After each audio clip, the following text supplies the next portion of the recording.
Congress BJP parliament అభ్యర్థులపై BRS అధ్యక్షులు చల్లా హరిశంకర్ రావు fire అయ్యారు.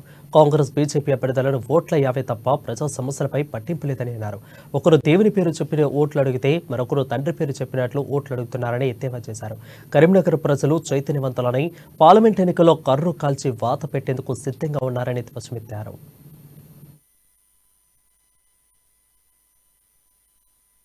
BJP party అభ్యర్థి కాంగ్రెస్ పార్టీ అభ్యర్థి ఏం మాట్లాడుతారో ప్రజలందరూ వింటారు. ప్రజాస్వామ్యంలో చట్టసభలకు పోటీ చేసేటోళ్ళు ఎమ్మెల్యే కావచ్చు, ఎంపీ కావచ్చు, చట్టసభలకు పోటీ చేసేటోళ్ళు ఆ కాన్స్టిట్యూన్సీ ప్రజలకు ఎన్నికలలో హామీలు ఇస్తారు. నేను ఈ విధంగా గెలిస్తే అభివృద్ధి చేస్తా, నేను గెలిస్తే ఈ కాన్స్టిట్యూన్సీకి ఇది తీసుకొస్తా, నేను గెలిస్తే విద్యార్థులకు వసతులు చేస్తా, మహిళలకు వసతులు చేస్తా, నిరుద్యోగ సమస్య తీరుతా, అభివృద్ధి చేస్తా అని చెప్పే నాయకులు చూసినాం. కానీ కరీంనగర్ లో మాత్రం విచిత్రమైన పరిస్థితి ఉంది.